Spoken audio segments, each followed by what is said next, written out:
Welcome back to another episode of See It Like Strev. We have a very, very special guest today. He's a Winnipeg hometown hero. He started with the Oak Park Raiders. Now he's with the Winnipeg Blue Bombers. He's a former first-round CFL Draft pick, 11-year big vet, two-time Grey Cup champion, Grey Cup MOC, a guy I've been in the trenches with, one of my all-time favorite teammates, and the biggest cat out there, Nic Demski. How you doing, brother? I'm good, man. Appreciate you having me on, dude. No, I appreciate you giving me some time, man. I know you're coming off the bye week, out in Lake the Woods, hanging out with the family, getting on the boat, man, clearing the static out the attic, getting the body right. How we feeling, man? Physically, mentally, we doing good? Look at you, dude. Look at you. Clearing the static out the attic. I love it. Come on, I'm man. Good, though.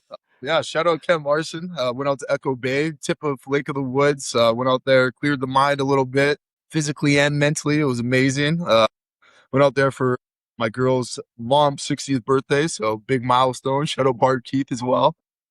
Yeah, Kids loved it though.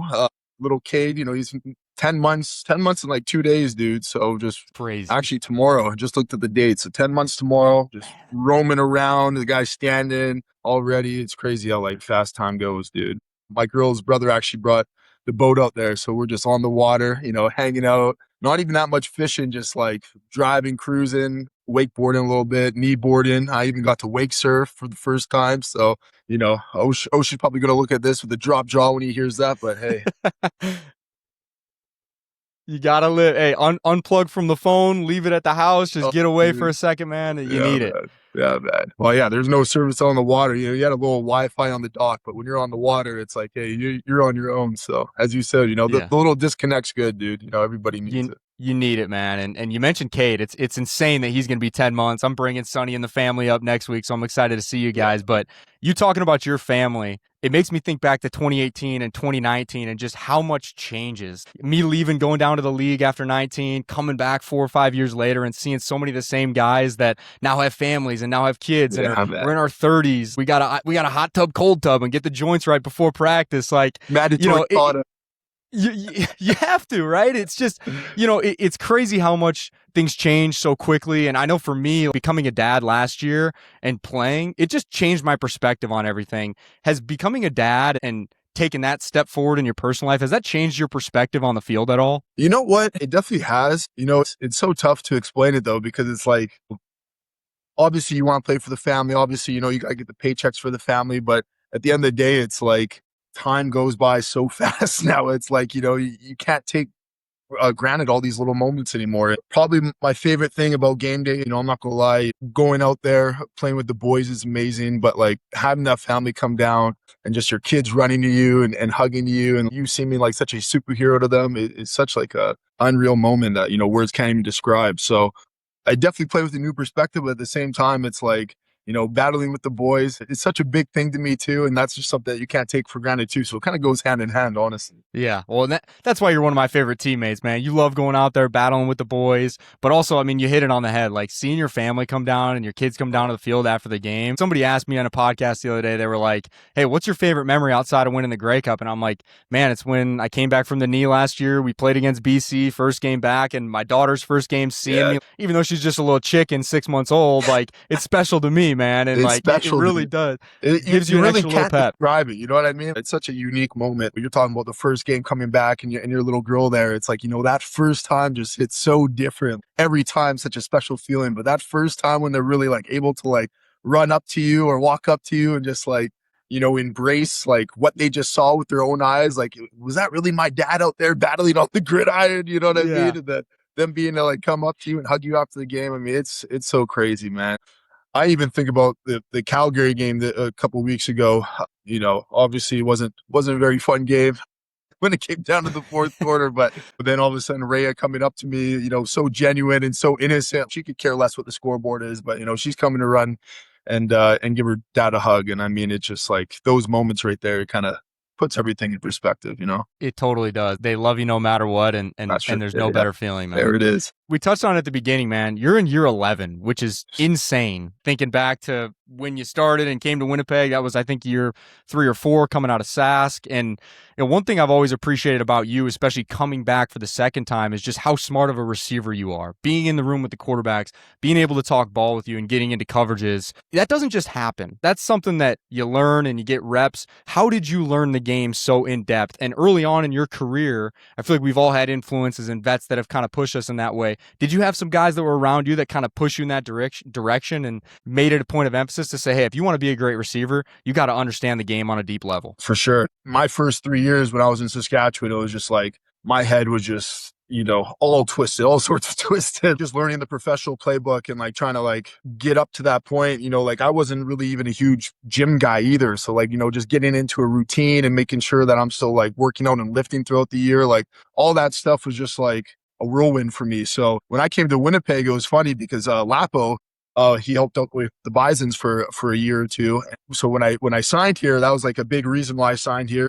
The first thing that he told me when I came in was, Weston Dressler, do not leave his side. And I think Weston was like the big reason of me, I was always a good athlete, but like even just his routine, he was kind of an older guy on his way out of the league when I came to Winnipeg, and just, seeing his routine and how much time he put in. Like when I was in Sask, I'm there from, 9 to 2 o'clock, all of a sudden I see Weston get in there at like 7 a.m. and not leave until 3:30 or whatever it was. I'm like, oh boy, this is what pro football is really about. So I owe a lot of it to Weston, honestly. Just seeing the way he attacked the game and his relationship with Matt Nichols, when I first got there too, just being in the meeting room with him and kind of picking his ear about how to run routes in certain ways. And I mean, I always got to give respect to Big Unc too.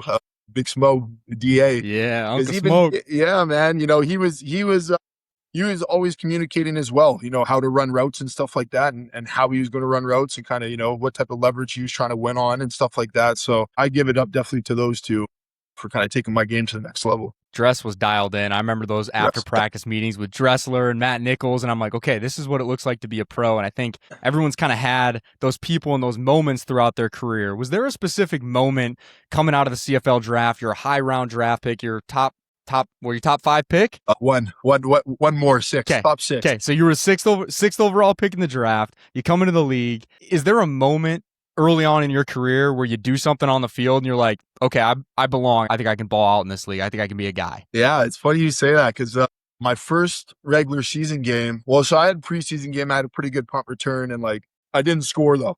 And I was like, dang, man, I should have scored that. I tried doing too much. Like I like got the edge, wrapped the defense, whatever. I just tried doing too much. And I was like, dang, man, I really got to like go out there and prove myself. And then I had a sweep in my first regular season game. The way I hit it, and like, it was regular season. I'm against like all the starters now. And that was probably when in my mind it clicked. I'm like, dude, I really do got the speed to be here. You talk about the physical and the mental aspect. They're both so important when you become a professional. When I think of you physically now, I mean, you haven't really been returning punts for a while in your career, but now when I think of Demski, I'm thinking the Willie Mays over the shoulder catch, tracking a corner ball in the end zone. Has that been something that you've always had, or have you had to train that? And kind of how has your training progressed over the years as you've gotten a little bit deeper into your career and gotten a little bit older? I kind of always had good eye-hand coordination, but the way I trained for it was honestly just going out to the field with the boys, man. Anybody that like you would ask, like, how did Demski train back in the day? It's like all Demski would do is run routes and go track footballs. That's it. Like, you know what I mean? As I said, I wasn't like the biggest gym guy. Let's go lift weights. I was like, okay, fine. Let's go to the field and run routes. Okay, let's go. I'm there. So that was just me. That was the way I've always been since I've been like, probably 6 years old or 7 years old when football first came to my life. All I wanted to do was just, play pass and go track. And, it works out, thank goodness. So guy just loves ball. I love ball, man. It's funny because I was just talking to somebody the other day. It's like, dude, you get to play a kid sport, man. Like that's how I've kind of always treated it. Like, of course you got to, take care of your body, cold tub, hot tub, all that good stuff. But at the end of the day, man, we're just out there playing football. Absolutely. I always give guys that perspective, especially now that I'm out of it. I'm like, just appreciate it. Even the mundane days of practice and the games when you're sore, just appreciate it because even me, I'm excited about the next chapter and the things I have coming. But man, I miss being around the boys. I miss getting to compete. And that's been such a big part of your life. You mentioned being 6 or 7 years old and just loving ball, going out to the field. And you're getting back involved with the community in Winnipeg with Recruit Ready and getting the next generation the opportunities that maybe you didn't have or people before you didn't have. So tell me a little bit about Recruit Ready. I know you're doing 7-on-7, traveling down to the States, traveling across the country, doing some tournaments. How'd you get that rolling? And as someone who also coaches kids, I know how rewarding that can be. Just talk about how rewarding that is, getting to give back to the next generation. I mean, every year I tell these kids, man, I don't do this, for money. I don't do this, because I feel obligated to. I do this because this is my passion. If I had this opportunities, like look what I'm doing. I'm 11-year CFL vet. If I had the opportunity that you guys had, like, who knows where I could be? I don't know. I can't say for certain, but I'm always going to try to give them, the best opportunity to make it as far as they can go. One thing that I try to also do is kind of give them that mental, because football, yeah, it's a physical warfare, but it's also mental battle too. And, I really believe if you take that football mindset and put it into the real world, I'll say the real world, but, I really feel like you'll go far in life as well. So I always just try to give these kids, the tools and just something that I never had, growing up. Of course, I had coaches in my corner, but I never had, professional football players, giving me all the little tools and little tidbits in order to, stack my career as far as I could go. So, but yeah, what we do, I mean, we get together every morning, and that's another thing too. I mean, we're in there. So these kids are in there 2-3 times a morning at like 6:30 a.m. till 7:45 a.m. before school, getting it in, so we're doing football drills, and we basically just play Pascal the whole time. So like 7-on-7 football, just, go out there, play your defensive coverage, and then, we run routes and concepts. So, and that's another thing that's super special to me. Once I started becoming more of a student of a game, it's like being able to give these guys like pro concepts and like, I didn't even know what an option route was until I was like, third, fourth year in the league. You know what I mean? And these guys are running it when they're like 12 years old. It's insane. So yeah, we're just trying to enhance these guys' football abilities, but then also, kind of give them that mentorship too as well. And, all these coaches that are part of Recruit Ready, it's all volunteer. It's all guys who've either been in Recruit Ready, played some sort of university, college football, or, we have a lot of guys who play professional football as well who are giving back. So it's just a unique culture. And, we just want to make Winnipeg athletes, reach their full potential. Yeah, that's awesome. And they've got the right guy around them, man. It's really, really cool what you're doing. And you hit it on the head with the mental side of it, because I always tell the kids, I coach quarterbacks, I always tell them, hey, as you get to higher and higher levels, there's going to be a point where you're not just the best player. And the mental side of the game really, really matters. How do you process information? Are you decisive? Are you able to handle adversity? That stuff becomes even more important, and that's what separates good players from average players, or the guys that fall off.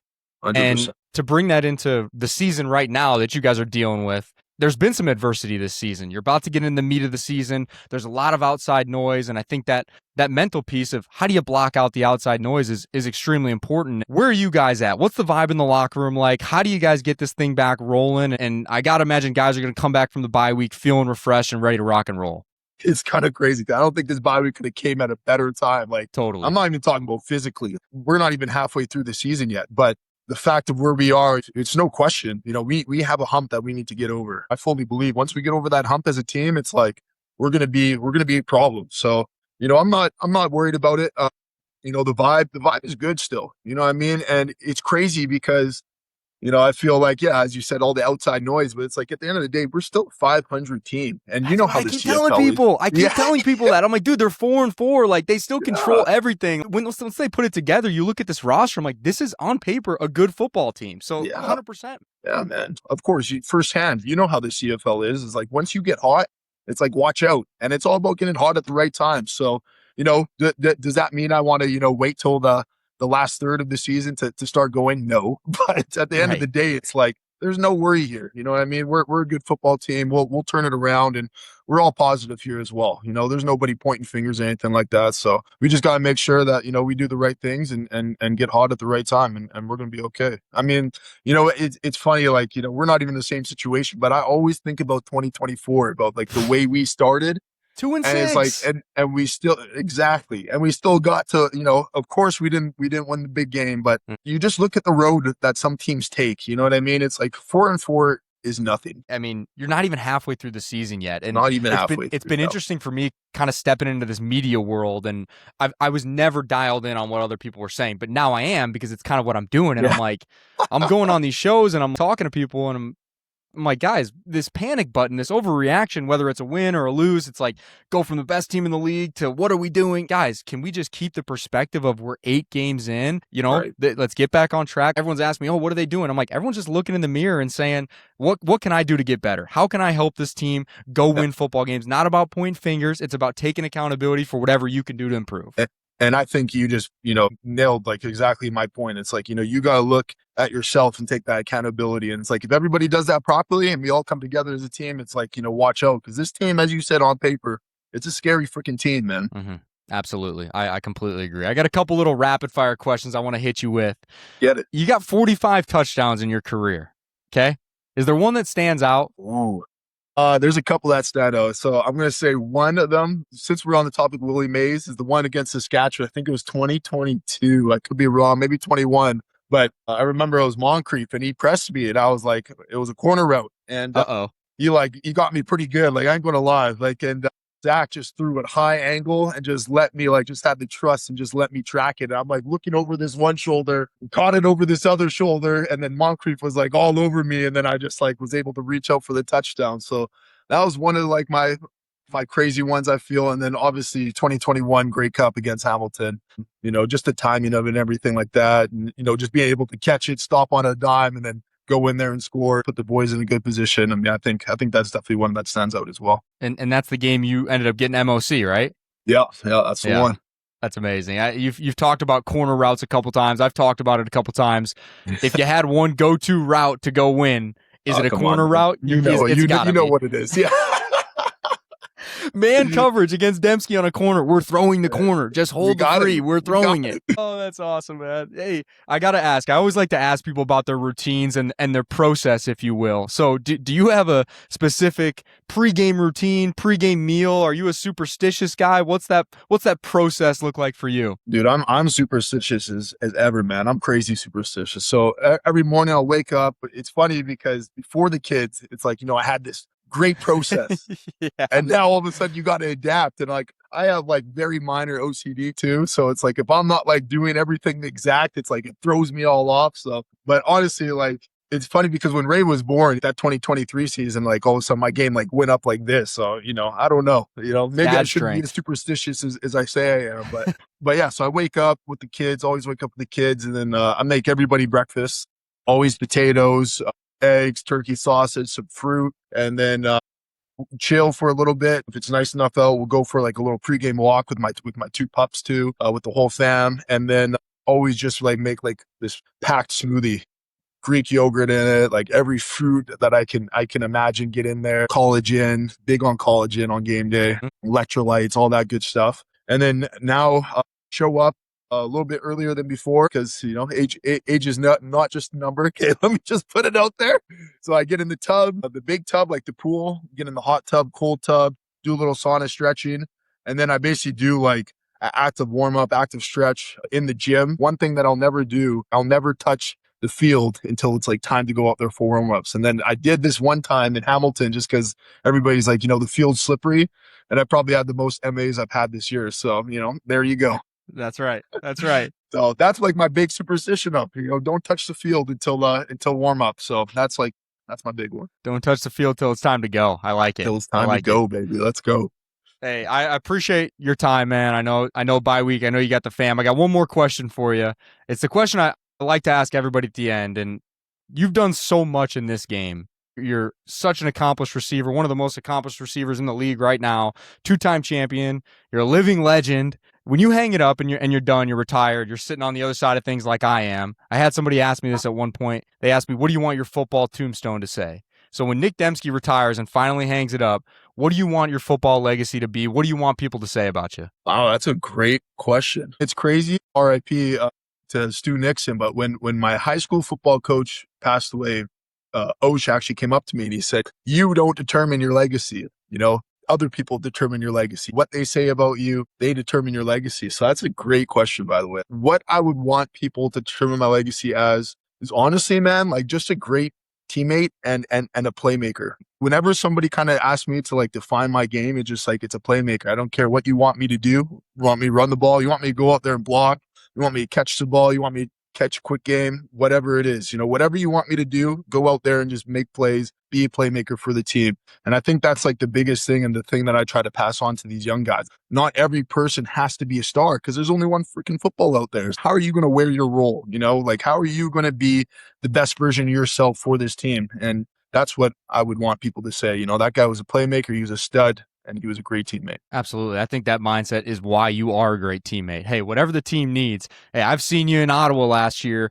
The catch streak coming to an end, but still throwing blocks out on the outside. You know what I mean? I've seen it all, man. And I think that's why you're such a great example to any receiver coming up. So you know how much I respect you. You know how much I love you. Love strapping it up with you, dude. All love, baby. All love. I'm excited. I appreciate you, brother. I'm excited for you the rest of the season. I'll see you next week, man.